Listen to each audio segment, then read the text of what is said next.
Pero esa desilusión era casi puramente espiritual. Yo saltaba de alegría en aquella casa donde Gilberta, cuando no estaba aún con nosotros, entraría un momento después para darme durante horas y horas sus palabras, su mirar sonriente y atento, tal como yo los vi por primera vez en Combray. A lo sumo sentía unos pocos celos al verla desaparecer muchas veces en lo hondo de vastas cámaras a las que se entraba por la escalera interior.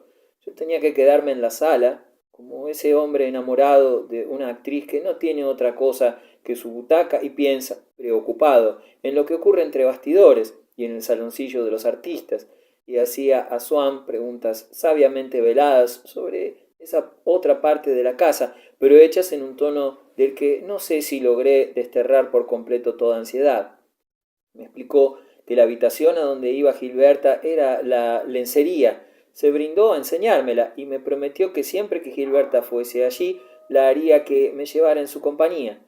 Con estas últimas palabras y el descanso que me procuraron, Swann suprimió bruscamente en mí una de esas terribles distancias interiores, allá en cuyo fondo se nos aparece como muy remota la mujer amada. En ese instante sentía hacia él un cariño que se me figuró más hondo que el que me inspiraba Gilberta, porque él, amo de su hija, me la daba y ella a veces se me negaba, y no tenía yo directamente sobre ella el mismo imperio que indirectamente a través de Swann.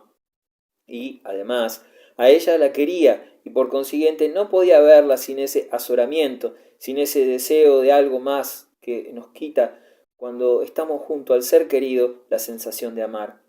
Pero, por lo general, no nos quedábamos en casa y salíamos de paseo. A veces la señora de Swann, antes de ir a vestirse, se ponía al piano. De las mangas rosas, blancas o de vivos colores de su bata de crespón de China surgían sus lindas manos y alargaban sobre el teclado sus falanges con la misma melancolía que llevaba en sus ojos y que no existía en su corazón. Uno de esos días tocó la parte de la sonata de Vinteuil, donde se encuentra la frase que Swann quiso tanto, pero muchas veces, cuando se oye por primera vez una música un tanto complicada, no se entiende nada. Sin embargo, cuando oí tocar dos o tres veces más esa sonata, me di cuenta de que la conocía perfectamente, de modo que no está mal dicho eso de oír por primera vez, porque si, como nosotros supimos, no hubiésemos distinguido nada en la primera audición, la segunda y la tercera serían igualmente primeras audiciones, y no habría razón alguna para que nos enteráramos mejor la décima vez. Probablemente lo que nos falta esa primera vez no es comprensión, sino memoria, porque la nuestra, si se tiene en cuenta la complejidad de impresiones que se le ponen delante mientras escuchamos, es ínfima, tan breve como la memoria de un hombre que en sueños piensa mil cosas para olvidarlas enseguida, o la de un ser medio vuelto a la infancia, que ya no se acuerda de una cosa un instante después que se la han dicho. La memoria es incapaz de darnos inmediatamente recuerdo de esas múltiples impresiones, pero ese recuerdo se va formando en ella poco a poco y ocurre con esas obras oídas dos o tres veces, lo que le sucede al colegial, que leyó varias veces la lección antes de dormirse, creyendo que no se la sabía, y al otro día se despierta recitándola de memoria. Ahora que yo nunca había oído la sonata esa, y allí donde Swann y su esposa veían distintamente una frase, yo no veía cosa alguna.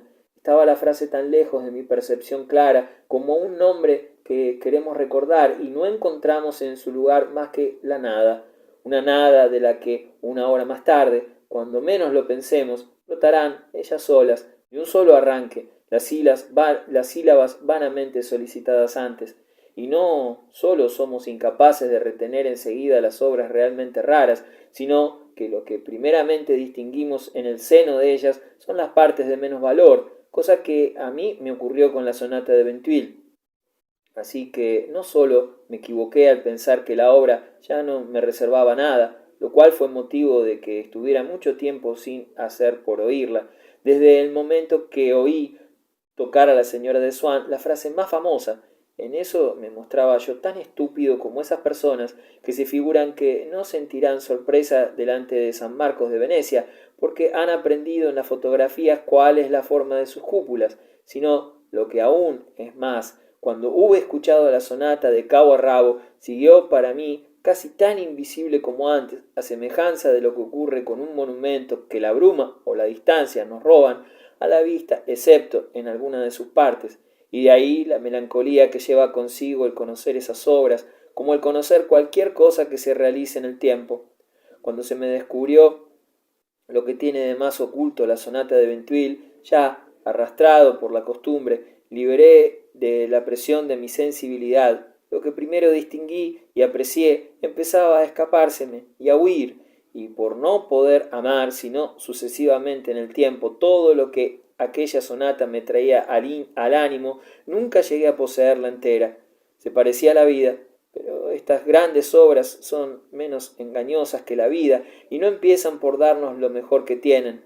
En la sonata de Ventouil, las bellezas que antes se descubren son también las que más pronto nos cansan, e indudablemente por la misma razón, y es que son las que más se parecen a las cosas que ya conocíamos, pero cuando éstas se alejaron aún, nos queda por amar tal o cual frase, cuyo orden novísimo para ofrecer al principio a nuestro ánimo otra cosa que confusión, nos la hizo indiscernible y nos la aguardó intacta, y entonces llega hasta nosotros, la última de todas, esa frase por delante de la cual pasábamos todos los días sin saberlo, que se reservaba y que, por la potencia de su propia belleza, se mantuvo invisible y desconocida.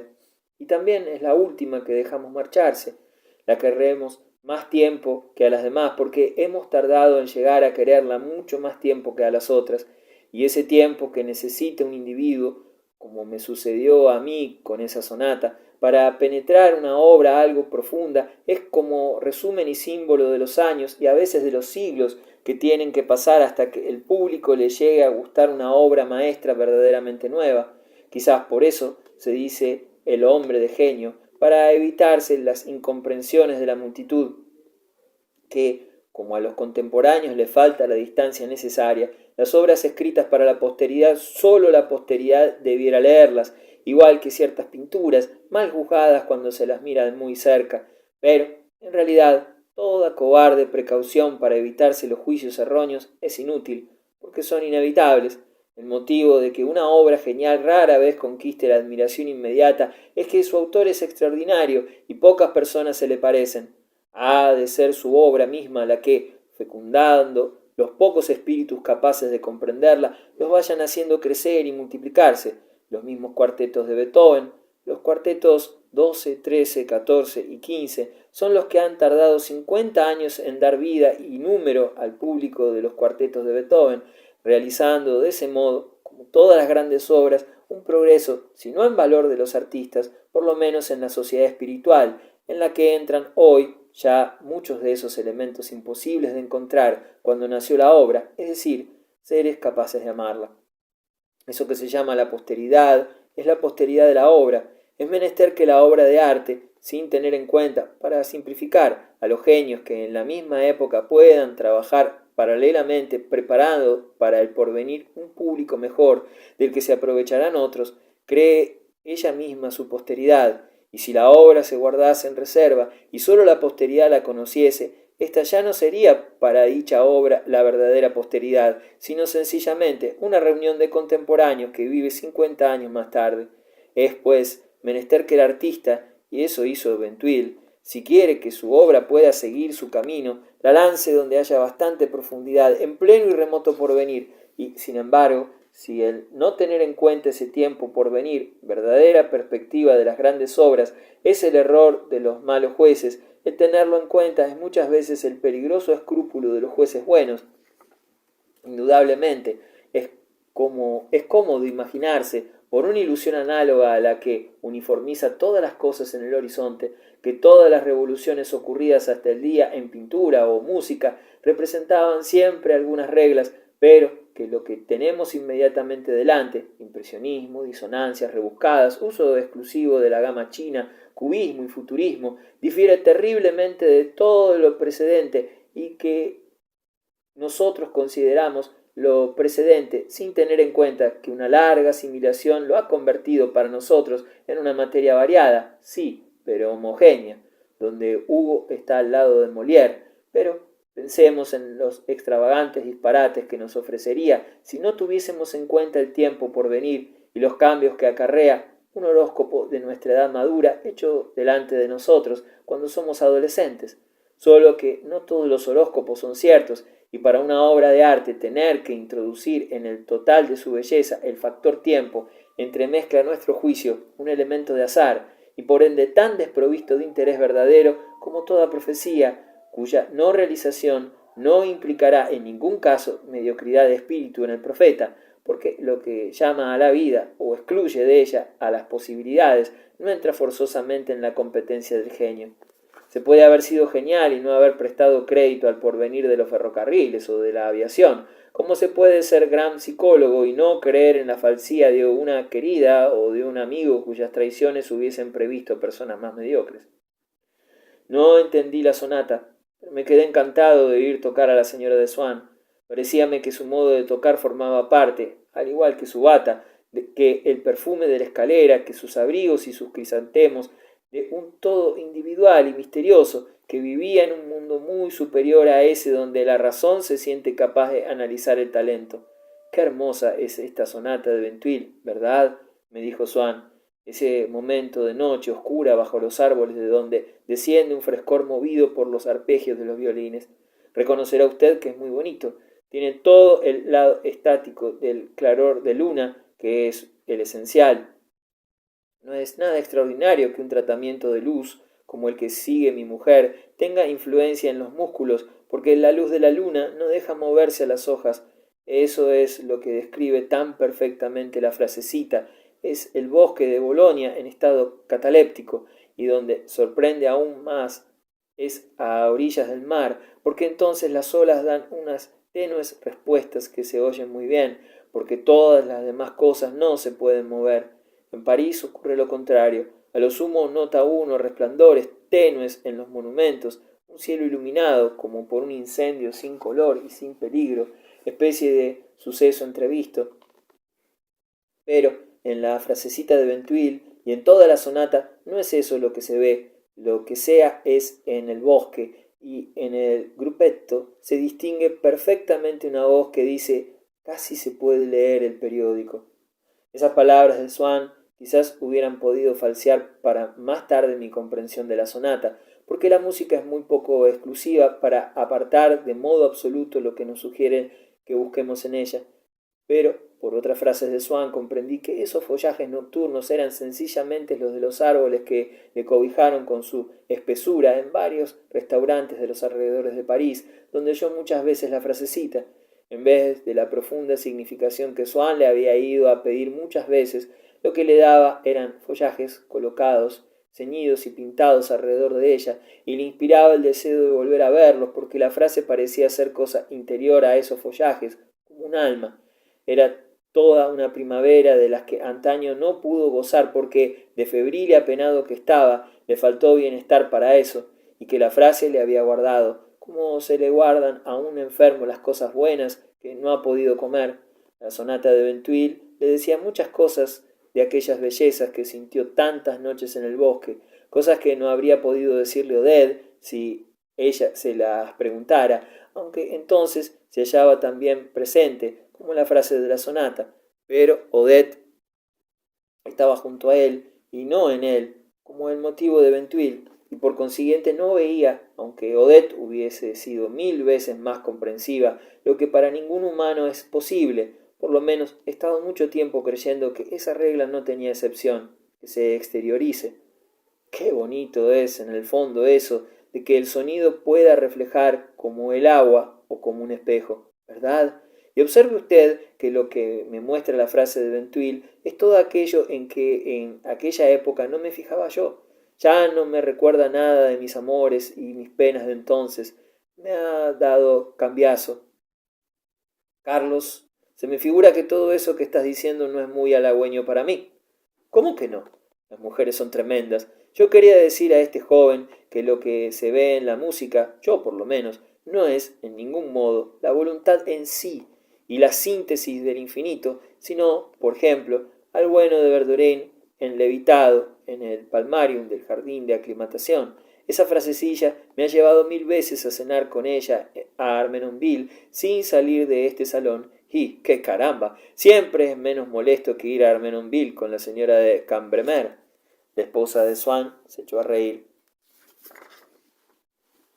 ¿Sabe usted? Es una señora que dicen que ha estado muy enamorada de Carlos, me explicó con el mismo tono con que un momento antes me contestó hablando de Vermeer de Delft, y al extrañarme yo de que conociera también a este artista, le diré, es que el señor se interesaba mucho por el pintor en esa época que me hacía la corte, ¿verdad, Carlitos? No hay que hablar a tontas y a locas de la señora de Cambremer, dijo Swann muy lisonjeado en el fondo. No hago más que repetir lo que me han dicho. Además, según parece, es muy inteligente. Yo creo que es bastante pushing, lo cual en una mujer lista me extraña, pero todo el mundo dice que ha estado loca por ti, cosa que no es para ofender. Swann se mantuvo en un mutismo de sordo, que era una especie de confirmación y una prueba de fatuidad. Ya que lo que toco te recuerda el jardín de aclimatación, prosiguió la señora de Swann, como dándose en broma, por picada, podíamos ir allí de paseo, si a este joven le gusta. Hace un tiempo muy hermoso y te volverás a encontrar con tus caras impresiones. Y a propósito del jardín de aclimatación, ¿sabes que este joven se imaginaba que queríamos mucho a una persona con quien me dejó de saludar siempre que puedo, la señora Blatin? Me parece sumamente humillante para nosotros que pase por amiga nuestra. Imagínate que hasta el buen doctor Cottard, que nunca habla mal de nadie, declara que es infecta. ¡Oh, qué horror! No tiene en su abono más que el parecerse a Savonarola. Es exactamente el retrato de Savonarola por Fra Bartolomeo. Esa manía de Swann de encontrar parecidos en la pintura era cosa defendible, porque hasta lo que nosotros llamamos la expresión individual es, como puede uno observar con tanta tristeza cuando está enamorado y quiere creer en la realidad única del individuo, muy general, y ha podido encontrarse en diferentes épocas, pero de haber hecho caso a Swann, la cabalgata de los Reyes Magos, ya tan anacrónicos cuando Benozzo Gozzoli metió allí a los Medici, aún lo sería mucho más, porque de ella formarían parte los retratos de una infinidad de hombres contemporáneos, no ya de Gozzoli, sino de Swann, esto es, posteriores en más de 15 siglos a la Natividad y en más de 4 al mismo pintor. Según Swann, no faltaba un solo parisien notable en aquella cabalgata, lo mismo que en ese acto de una obra de Sardou, en que por amistad al autor y a la intérprete principal y también por moda, todas las notabilidades de París, médicos célebres y abogados, salieron a escena uno cada noche para divertirse. Pero ¿qué tiene que ver esa señora con el jardín de aclimatación? Muchísimo. ¿Es que te imaginas, Odette, que tiene el trasero azul, como los monos? Carlos, qué impertinente eres. No, estaba pensando en lo que le dijo el singalés. Cuéntaselo, es realmente una frase. No, es una tontería. Ya sabe usted que esa señora le gusta hablar con todo el mundo dándose aires de amabilidad y sobre todo de protección. Lo que nuestros vecinos del Támesis llaman patronizing, interrumpió Odette, pues hace poco fue al jardín de aclimatación, donde ahora hay unos negros singaleses, creo, según dice mi mujer, que está más fuerte que yo en etnografía. Vamos, Carlos, no te burles. Pero si no me burlo. Bueno, pues se dirige a uno de ellos y le dice, hola, negrito. No es nada. El caso es que el negro no le gustó el calificativo y entonces le contestó todo furioso, ¿negrito yo? Pues tú, camello. ¿Verdad que es muy divertido? Me gusta muchísimo esa historia. Es de las buenas. Ve uno también a la señora Blatin y al negro que dice, tú, camello. Yo manifesté vivísimos deseos de ir a ver a aquellos singaleses, uno de los cuales llamó camello a la señora Blatin. No es que me importaran nada, pero pensé que para ir al jardín de aclimatación y a la vuelta tendríamos que cruzar la avenida de las Acacias, donde tanto había yo admirado a la señora de Swann, y que quizás aquel mulato amigo de Coquelin, al que nunca pude mostrarme en el momento de saludar a la esposa de Swann, me vería sentado junto a ella en el fondo de una victoria.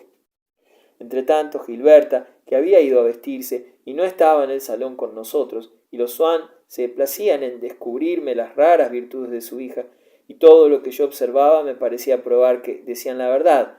Yo noté que, tal como su madre me lo dijo, Gilberta tenía no solo con sus amigas, sino con los criados, con los pobres, atenciones delicadas y muy premeditadas, gran deseo de agradar y miedo a no dejar contenta a la gente, lo cual se traducía en menudencias que muchas veces le daban mucho trabajo.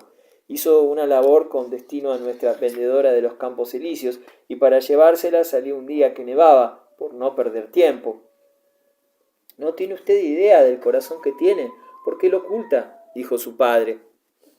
Ya tan joven parecía tener más juicio que sus padres. Cuando Swann hablaba de las grandes relaciones de su esposa, Gilberta volvía la cabeza a otro lado, pero sin aire de censura, porque le parecía que su padre no podía ser blanco de la más leve crítica. Un día le hablé yo de la señorita de Vinteuil y me contestó: no quiero conocerla nunca, por una razón, y es que no fue buena con su padre y, a lo que dicen, le hizo sufrir mucho. Usted no podrá concebir eso, ¿verdad? Como me pasa a mí, porque a usted le parecerá que no puede sobrevivir uno a su padre.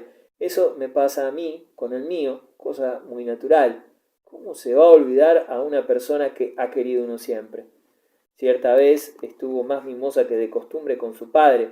Yo se lo dije cuando Swann se hubo ido y ella me respondió: sí, pobrecillo, es que por estos días hace años que se le murió su padre. Ya puede usted figurarse lo que sufrirá. Usted lo comprende, porque tenemos los mismos sentimientos para estas cosas, y por eso hago por ser menos mala que de ordinario. Pero a su padre no le parece usted mala, al contrario, intachable. Pobre papá, es que es muy bueno. Sus padres no solo me hicieron el elogio de las virtudes de Gilberta, esa misma Gilberta que antes de haberla visto se me aparecía delante de una iglesia en un paisaje de la isla de Francia, y que luego, cuando ya no evocaba solo mis sueños, sino mis recuerdos, veía yo siempre en el sendero que tomaba para ir por el lado de Messeglis, teniendo por fondo el seto de espinos rosas. Como preguntara yo a la señora de Swann, esforzándome por adoptar el tono de indiferencia de un amigo de la familia que siente curiosidad por saber cuáles son las preferencias de un niño, cuál de los amigos de Gilberta era el preferido suyo, la señora de Swann me contestó: pero si a usted le debe de hacer más confidencias que a mí, es usted su gran favorito, su gran crack, como dicen los ingleses. Indudablemente, en esas coincidencias tan perfectas, cuando la realidad se repliega y va a aplicarse sobre lo que fue por tanto tiempo objeto de nuestras ilusiones, nos lo oculta enteramente, se confunde con ello, como dos figuras iguales y superpuestas que ya no forman más que una. Precisamente, cuando nosotros querríamos, por el contrario, para dar a nuestra alegría su plena significación, conservar a todos esos hitos de nuestro deseo, en el momento mismo que vamos a tocarlos, y con objeto de estar más seguros de que son ellos, el prestigio de ser intangibles, y ya el pensamiento ni siquiera es capaz de reconstituir el estado anterior para confrontarle con el nuevo, porque no tiene el campo libre. La amistad que hemos hecho, el recuerdo de los primeros minutos inesperados, las frases que oímos, estaban ahí plantados, obstruyendo la entrada de nuestra conciencia, y dominan mucho más las embocaduras de nuestra memoria que las de nuestra imaginación, reaccionando en mayor grado sobre nuestro pasado, que ya no somos dueños de ver, sin que todo eso se interponga sobre la forma aún libre de nuestro porvenir. Yo pude estarme muchos años creyendo que ir a casa de los Swann era vaga quimera, enteramente inaccesible, pero después de haber pasado un cuarto de hora en su casa, lo quimérico y vago era ya el tiempo en que no la conocía, como una posibilidad aniquilada por la realización de otra. ¿Cómo era posible que yo me imaginara el comedor de la casa cual lugar inconcebible, cuando no podía hacer un movimiento mental sin tropezarme con los rayos infrangibles que tras mi ánimo irradiaba hasta el infinito, hasta lo más recóndito de mi pasado, la langosta a la americana que acababa de comer allí? Y a Swann debió de pasarle con lo suyo cosa análoga, porque este cuarto donde me recibía podía considerarse como el lugar donde fueron a confundirse y a coincidir no tan solo el cuarto ideal que mi imaginación había creado, sino otro, además, aquel que el celoso amor de Swann, tan fecundo inventor como mis ilusiones, le describió tantas veces, el cuarto de los dos, de Odette y suyo, que entrevió tan inaccesible la noche que Odette le llevó con Forcheville a su casa a tomar una naranjada, y para él lo que había ido a absorberse en el ámbito del comedor donde almorzábamos era aquel paraíso inesperado donde él, antaño, no podía soñarse, con serenidad diciendo al maestresala de ellos esas mismas palabras de ¿está ya la señora? Que yo le oía decir ahora con una vaga impaciencia tenida de un tanto de amor propio satisfecho. Yo no llegaba a darme cuenta de mi felicidad, como le debía de ocurrir a Swann con la suya, y cuando la misma Gilberta exclamaba ¿quién le iba a usted a decir que aquella muchachita que usted miraba jugar a justicias y ladrones sin hablarle sería gran amiga de usted y que podría usted ir a su casa siempre que quisiera? Se refería con estas palabras a una mudanza que me era forzoso dar por realizada, mirándola desde fuera, pero sin poseerla interiormente, porque se componía de dos estados en los que yo nunca logré pensar simultáneamente, sin que dejaran de ser distintos uno de otro. Y, sin embargo, aquel cuarto que la voluntad de Swann anheló con tanta pasión, aún debía de conservar para él algunas dulzuras, a juzgar por lo que me ocurría, porque para mí no había perdido todo su misterio. Al entrar en casa de Gilberta no ahuyenté yo de allí la singular seducción en que por tanto tiempo supuse que se bañaba en la vida de los Swann. La hice retroceder, porque estaba domada al presente por ese extraño, ese paria que yo era antes, y al que ahora ofrecía graciosamente la señora de Swann para que tomara asiento, un sillón delicioso, hostil y escandalizado. Pero, en el recuerdo, aún sigo percibiendo en torno mío la seducción aquella. ¿Será posible que los días que me invitaban a almorzar para salir luego con Gilberta y con ellos imprimía yo con mi mirada, mientras que estaba solo, esperando en la alfombra, en las butacas, en las consolas, en los biombos y en los cuadros, la idea, en mí grabada, de que la señora de Swann o su marido o Gilberta estaban a punto de entrar? ¿Será porque desde entonces esas cosas han vivido en mi memoria junto a los Swann y acabaron por tomar algo de ellos? ¿Será porque en mi conciencia de que los Swann pasaban sus días en medio de esas cosas las convertía yo todas en algo como emblemas de su vida particular y de sus costumbres, de aquellas sus costumbres de las que estuve excluido tanto tiempo que hasta cuando me hicieron el favor de entremezclarme a ellas seguían pareciéndome extrañas? Ello es que cada vez que pienso en ese salón que a Swann le parecía, sin que esa crítica implicara en ningún caso intención de contrariar los gustos de su mujer, tan abigarrado, porque aunque fue concebido con arreglo al tipo medio estufa, medio estudio del cuarto donde conoció a Odette, luego ella empezó a sustituir aquella mezcolanza de objetos chinos que ahora juzgaba un tanto de relumbrón y de segunda fila, por innumerables mueblecillos forrados de sederías antiguas Luis XIV, sin contar las admirables obras de arte que trajo Swann de la casona del muelle de Orleans.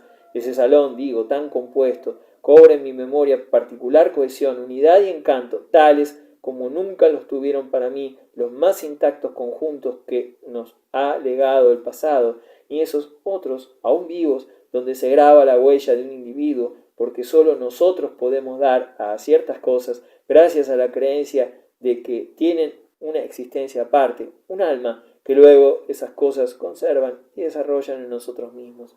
Todas las figuraciones que yo me había hecho de las horas distintas de las que transcurren para los demás humanos, que los Swann pasaban en este cuarto, que era respecto al tiempo cotidiano de su vida lo que el cuerpo es al alma, y que debía de expresar su singular calidad, todas esas ideas estaban repartidas y amalgamadas, inquietantes e indefinibles por doquier, en el emplazamiento de los muebles, en el espesor de las alfombras, en la orientación de las ventanas y en el servicio doméstico.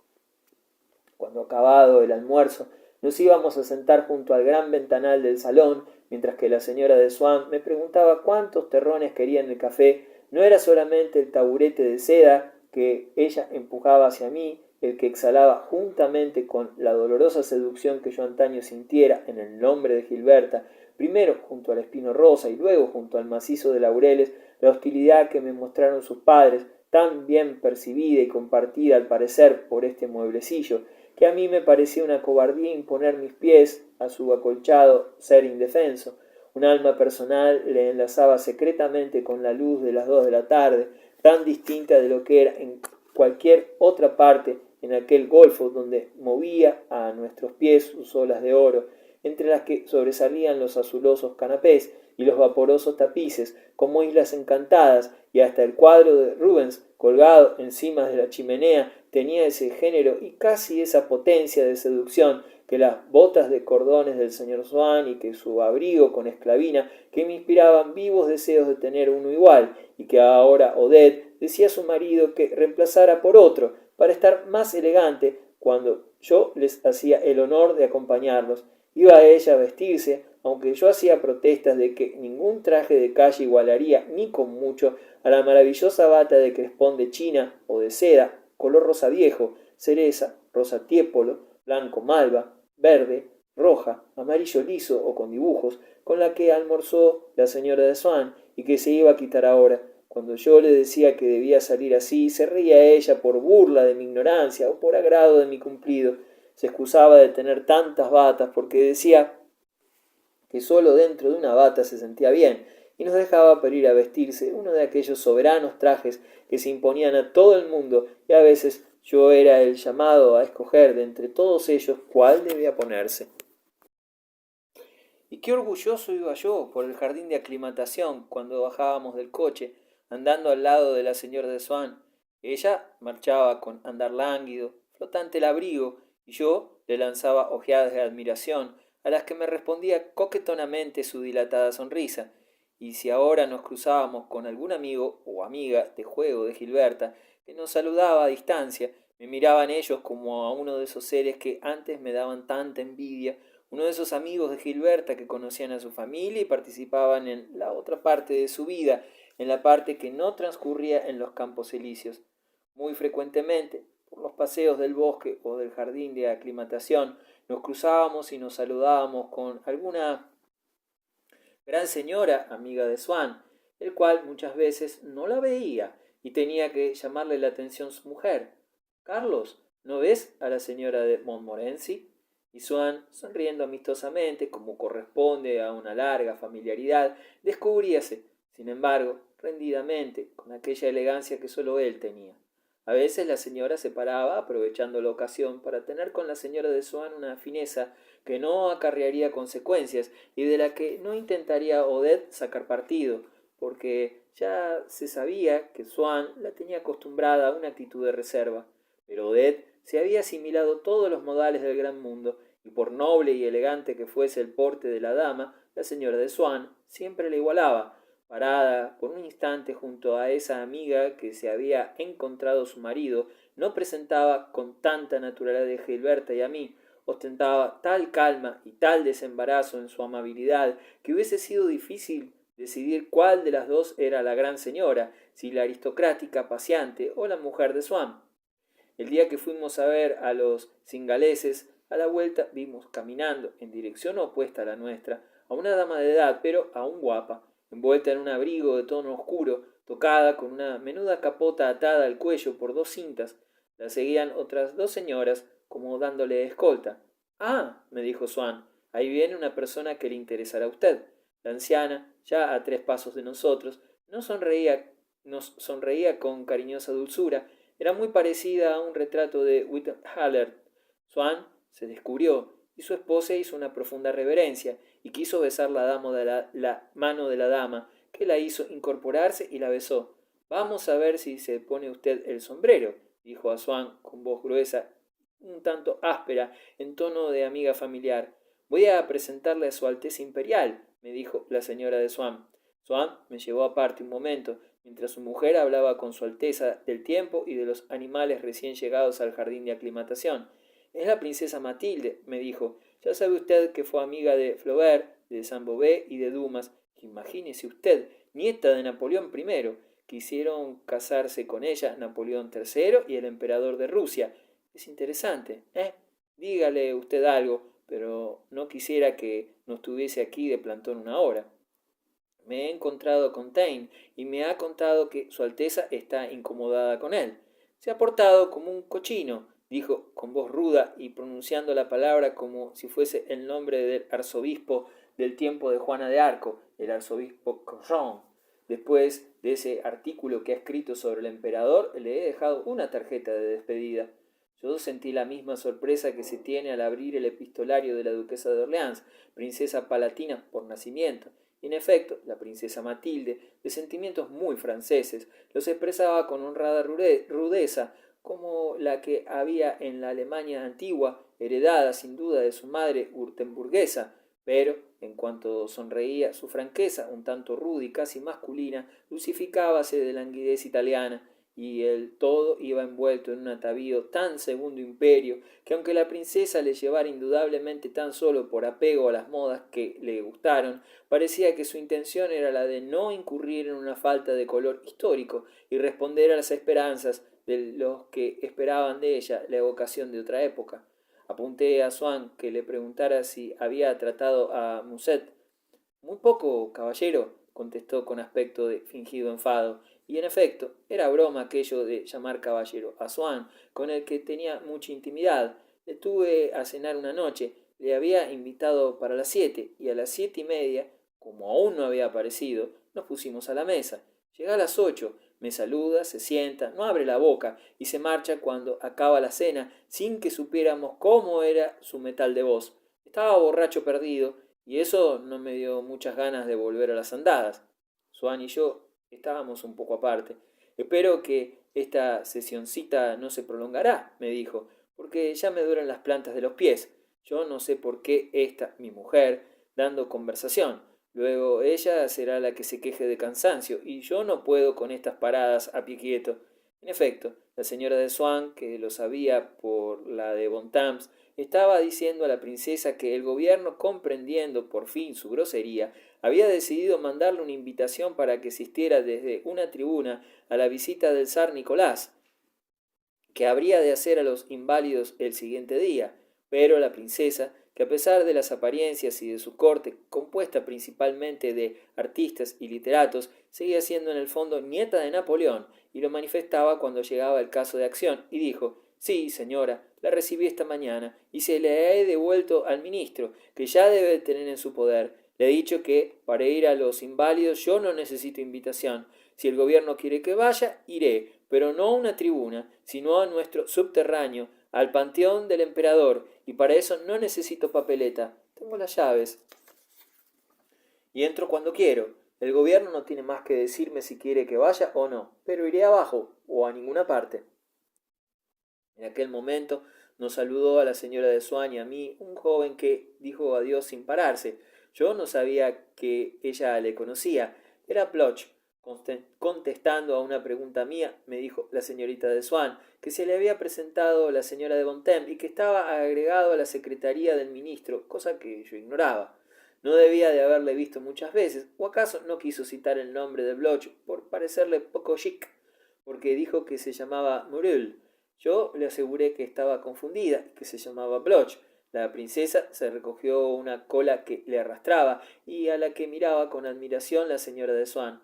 Es precisamente una piel que me mandó el emperador de Rusia, dijo la princesa, y como he ido a verle ahora, me la he puesto para que viera cómo la he podido arreglar para abrigo.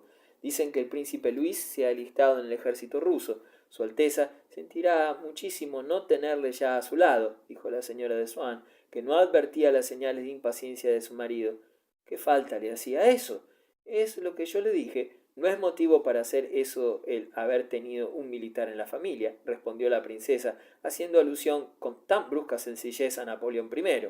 Swann ya no podía más. Señora, voy a ser yo el que haga de Alteza y a pedirle permiso para retirarnos, pero mi mujer ha estado bastante mala y no quiero que esté parada más tiempo. La señora de Swann volvió a hacer su reverencia, y la princesa nos dedicó a todos una sonrisa divina, que pareció sacar del pasado, de las gracias de su mocedad, de las noches de Compiègne, sonrisa que se deslizó intacta y suave por aquel rostro, un taño un momento antes, y que se alejó seguida de las dos damas de honor, que, al modo de intérpretes de enfermeras o de niñeras, no hicieron más que salpicar nuestra conversación con frases insignificantes y explicaciones inútiles. Debía usted ir a inscribirse a su casa un día de esta semana, me dijo la señora de Swann. A estas realezas, como dicen los ingleses, no se les dobla el pico de la tarjeta, pero le invitará usted si se apunta. En estos últimos días de invierno solíamos entrar antes de ir de paseo en alguna de las exposiciones particulares que por entonces se abrían. Los marchands de cuadros, propietarios de los locales donde se celebraban las exposiciones, saludaban con especial deferencia a Swann, reputado como un coleccionista de importancia. Y en aquellos días, fríos aún, despertábame de nuevo los viejos deseos de marcharme hacia el mediodía o Venecia, aquellas salas donde reinaban una primavera ya bien entrada y un sol ardiente que ponían violáceos reflejos en los rosados alpiles y daban al gran canal una oscura transparencia de esmeralda. Cuando hacía mal tiempo íbamos al concierto o al teatro y luego a merendar a un té. En cuanto que la señora de Swann deseaba decirme alguna cosa de la que no quería que se enterasen las personas sentadas alrededor o los camareros, me lo decía en inglés, como si fuera ese idioma de exclusivo conocimiento de nosotros dos, pero resultaba que todo el mundo sabía inglés, menos yo, que aún no lo había estudiado, y así tenía que decírselo a la señora de Swann para que cesaran aquellas reflexiones referentes a las personas que tomaban el té o lo servían, reflexiones que suponía yo serían desagradables, sin entenderlas, y de las que no perdía ni una palabra el individuo aludido. Una vez Gilberta, con motivo de una función de tarde en un teatro, me causó una profunda sorpresa. Ella ya me había hablado antes de ese día, que era precisamente de aniversario de la muerte de su abuelo. Íbamos a ir los dos con su institutriz a oír unos fragmentos de ópera y Gilberta se vistió con intención de ir a ese concierto y se mantenía en aquella actitud de indiferencia que solía mostrar por lo que íbamos a hacer, diciendo que no le importaba lo que fuese con tal de que a mí me agradara y diera gusto a sus padres. Antes de almorzar, su madre nos llamó aparte para decirle que a su padre no le gustaba que fuéramos al concierto en un día como aquel. A mí me pareció muy natural. Gilberta permaneció impasible, pero se puso pálida de cólera, sin poder disimularlo, y no tornó a pronunciar una palabra. Cuando Swann volvió a casa, su mujer se le llevó al otro extremo del salón y le estuvo hablando al oído. Swann llamó a Gilberta, y los dos se fueron a la habitación de al lado. Se oyó hablar fuerte, pero yo me negaba a creer que Gilberta, tan obediente, tan cariñosa y juiciosa, se resistiera a lo que su padre le pedía en un día como ese y por causa tan insignificante. Por fin Swann salió diciendo: «Ya sabes lo que te he dicho. Ahora tú haces lo que quieras». Gilberta siguió con la cara tiesa durante todo el almuerzo, y luego nos fuimos a su cuarto. De pronto, sin vacilar, como si no hubiese tenido un momento de duda, exclamó: «Las dos. Ya sabe usted que el concierto empieza a las 2:30». Y metió prisa a la institutriz. Yo le dije: «¿Pero no se molestará su padre de usted?». Nada de eso, pues parece que tenía miedo de que pareciese raro que fuese usted al teatro un día así. ¿Y qué me puede a mí importar lo que piensen los demás?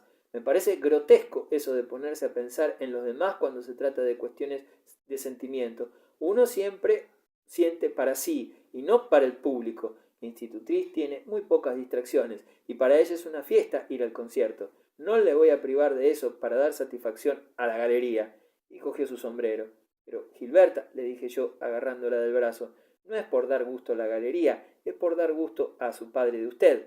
«Creo que no va usted a venirme ahora con observaciones», me gritó con dureza y soltándose vivamente. Y aún me hacían los Swann más preciosos favores que llevarme con ellos al jardín de aclimatación o al concierto, porque no me excluían ni siquiera de su amistad con Bergot, causa de la seducción que primeramente me inspiraron cuando, aún antes de conocer a Gilberta, pensaba yo en su intimidad con el divino viejo lo hubiese convertido para mí en la más ansiada de las amigas, aunque el desdén que yo debía de infundirle me quitaba toda esperanza de que me llevara jamás con él a visitar sus ciudades favoritas. Un día la señora de Swann me invitó a un almuerzo de cumplido. Yo no sabía quiénes iban a ser los invitados. Al llegar, ya en el recibimiento, me sentí desconcertado por un incidente que me asombró mucho. La señora de Swann rara vez dejaba de poner en práctica esos usos que pasaron por elegantes un determinado año y luego no se mantienen y caen en el olvido. Así, años antes tuvo su hansom cab, o mandaba imprimir en las invitaciones a un almuerzo que se trataba de to meet a un personaje de mayor o menor notoriedad. Muchas veces esas costumbres no tenían nada de misterioso ni exigían iniciación, y así, siguiendo una insignificante innovación de aquellos años, importada de Inglaterra, la señora de Swan hizo a su marido que se encargara tarjetas con el nombre de Carlos Swan, precedido de la abreviatura Mr. Después de la primera visita que hice yo a su casa, la señora de Swan dejó en la mía uno de aquellos cartones, como ella decía, con la punta doblada. A mí nunca me había dejado tarjeta nadie. Sentí emoción, orgullo y gratitud tales que junté todo el dinero que tenía para encargar una soberbia cesta de camelias que mandé a la señora de Swan. Rogué a mi padre que fuera a dejar tarjeta en su casa, pero haciendo grabar previamente y lo antes posible delante de su nombre el Mister. No hizo caso de ninguno de ambos ruegos, lo cual me tuvo unos días desesperado, aunque luego me pregunté si no había hecho bien. Pero al fin y al cabo, aquella costumbre del Mister, aunque inútil, era clara, pero no ocurría lo mismo con aquella otra que se me reveló el día de dicho almuerzo, pero sin revelárseme al mismo tiempo su significado.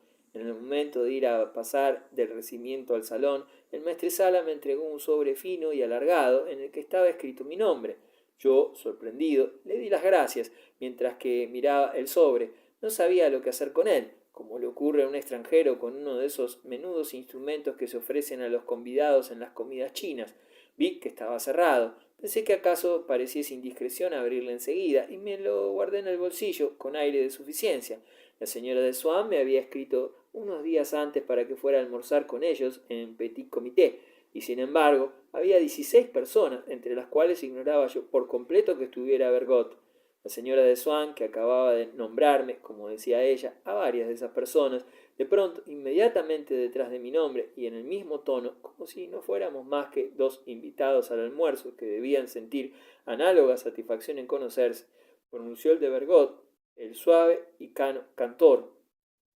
El nombre me causó la misma impresión que la detonación de un disparo de revólver hecho contra mí, pero instintivamente, para no quedar en mala postura, saludé. Allí, delante de mí, como uno de esos prestidigitadores que aparecen intactos y enlevitados entre el humo de un tiro de donde surge una paloma blanca, me estaba devolviendo el saludo un hombre joven, tostado, menudo, fornido y miope, de nariz encarnada en forma de caracol y perilla negra, y sentí una mortal tristeza porque acababa de caer hecho polvo no sólo el lánguido viejecito del que ya no quedaba nada, sino asimismo la belleza de una inmensa obra que yo tenía alojada en el organismo sagrado y declinante que construí expresamente como un templo para ella y a la que no quedaba sitio ninguno en ese cuerpo achaparrado, todo lleno de huesos, de vasos y de ganglios, del hombrecito chato, de negra perilla, que tenía delante de mí, y resultaba que todo el Bergot que yo había elaborado lenta y delicadamente, gota a gota, como una estalactita, con la transparente belleza de sus libros, de pronto no servía para nada, desde el momento en que había que atenerse a la nariz de caracol y la perilla negra, como ya no nos sirve la solución que habíamos hallado a un problema sin haber leído bien sus datos, ni tener en cuenta qué resultado había de dar una determinada cifra.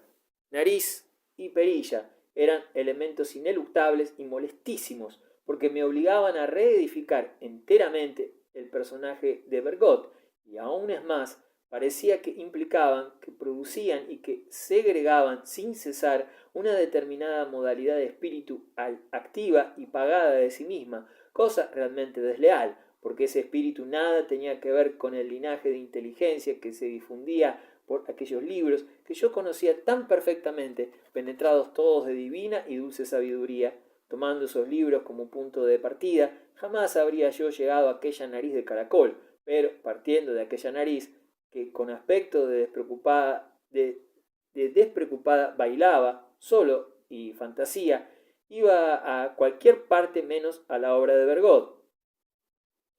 Al parecer, llegaría por ese camino a una mentalidad de ingeniero, apresurado, de esos que cuando lo saluda uno cree muy correcto decir yo, bien, gracias, ¿y usted? Antes de haberles preguntado cómo están, y que cuando les dice a alguien que ha tenido mucho gusto en conocerlos, responden con una abreviatura que ellos se figuran elegante, inteligente y moderna, porque evita perder en vanas fórmulas un tiempo precioso. Igualmente, indudablemente, los nombres son caprichosos dibujantes y nos ofrecen croquis de gentes y tierras tan poco parecidos y luego sentimos cierto estupor cuando tenemos delante en lugar del mundo imaginado, el mundo visible, el cual, por lo demás, tampoco es el mundo verdadero, porque nuestros sentidos no tienen el don de adueñarse del parecido más desarrollado que la imaginación. Tanto es así que los dibujos aproximados, por fin, que se pueden lograr de la realidad, difieren del mundo visto en el mismo grado, por lo menos, que éste diferiría del imaginado. Pero, en lo relativo a Bergot, esa molestia del nombre previo no era nada comparada con la que me causaba el conocer su obra, porque tenía que atar a ella, como a un globo, aquel hombrecillo de la perilla, sin saber si tendría fuerza ascensional.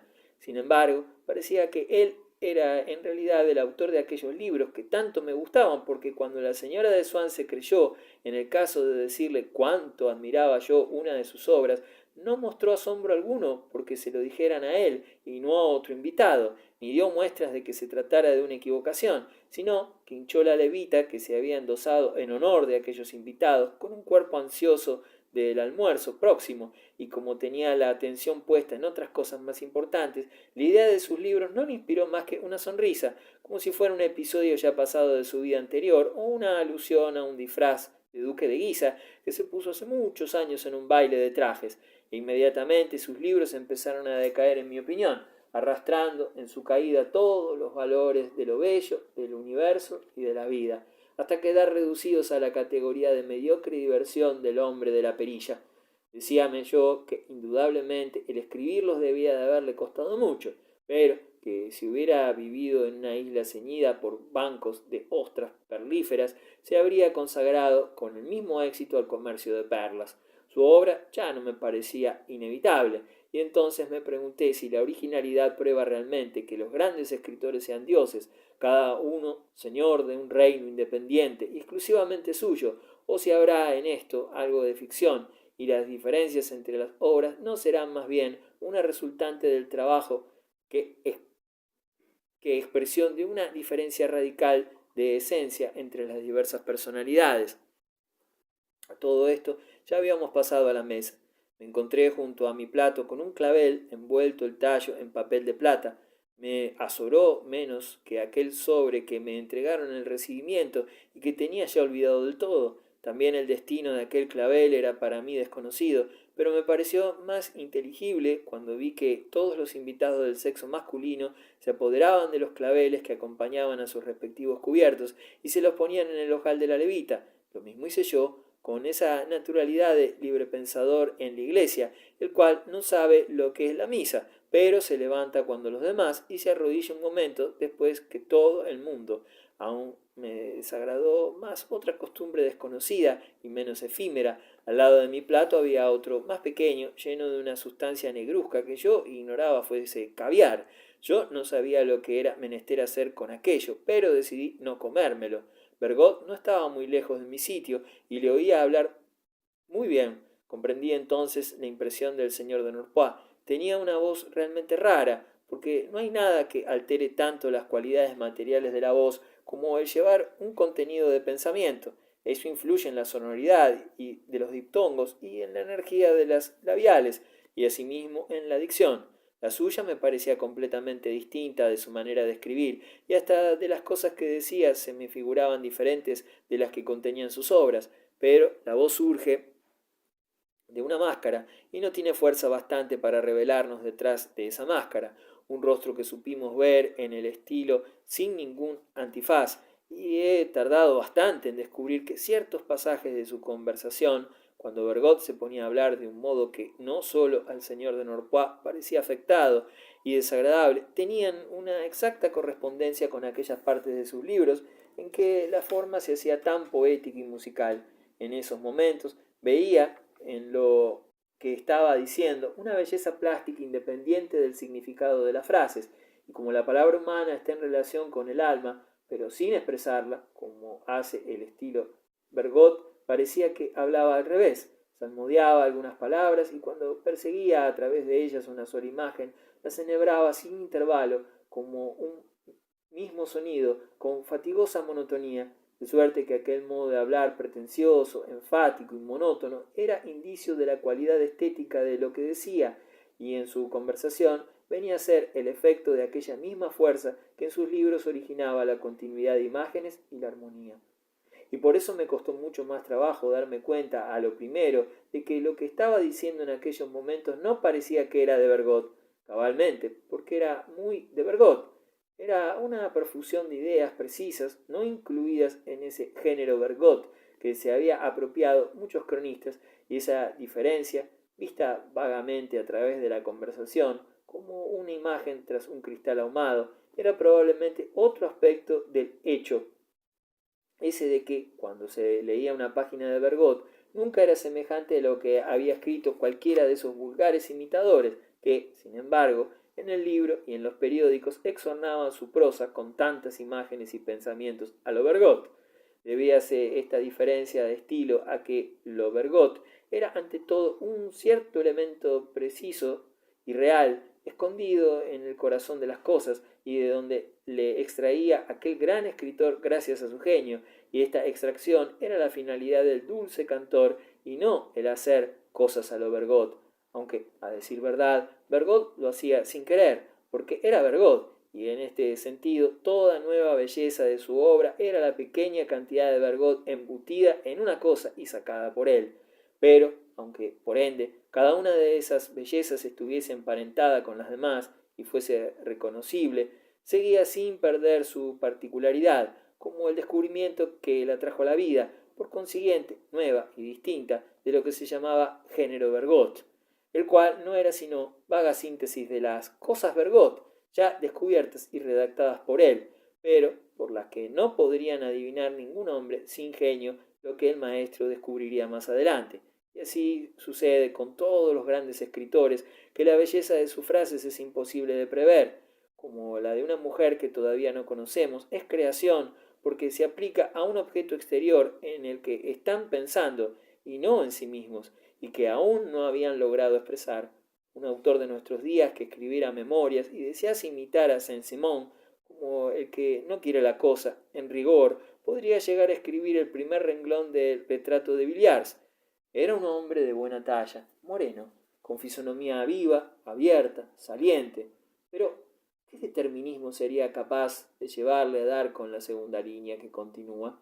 Y, a decir verdad, un poco alocada. La verdadera variedad consiste en una plenitud de elementos reales e inesperados en la rama cargada de flores azules surgiendo, cuando nadie lo esperaba, del seto primaveral, que parecía ya incapaz de soportar más flores, mientras que la imitación puramente formal de la variedad, y lo mismo se podría argumentar para las demás cualidades del estilo, no es otra cosa que vacuidad y uniformidad, es decir, lo opuesto a la variedad. Y si con ella logran los imitadores dar la ilusión y el recuerdo de la variedad verdadera, es sólo para aquellas personas que no la supieron comprender en las obras maestras.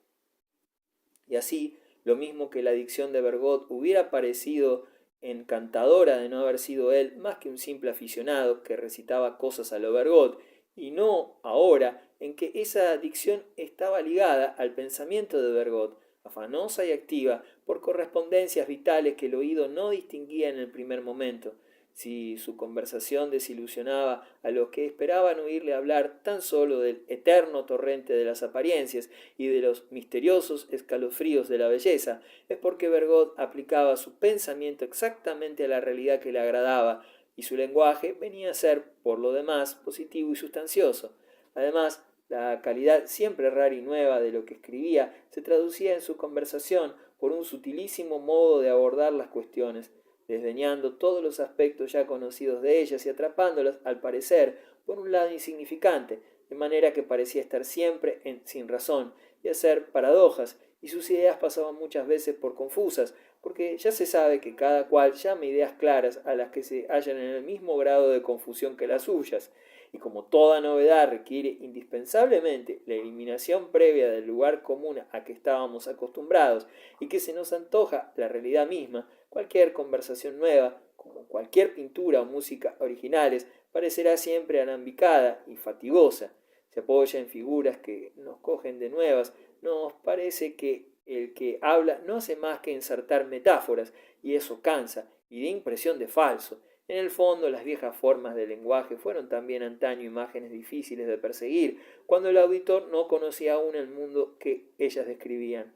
Pero desde hace mucho tiempo ya nos figuramos que ese universo es el de verdad y nos apoyamos en él. Y por eso, cuando Bergot decía cosas que hoy pasan por muy naturales, que Cotard parecía un ludión que andaba buscando el equilibrio y que a Brillot todavía le daba más que hacer su peinado que a la señora de Swann, porque tenía la doble preocupación de su perfil y de su reputación, y era menester que en todo momento la ordenación de su cabello le prestara a la vez aspecto de león y de filósofo.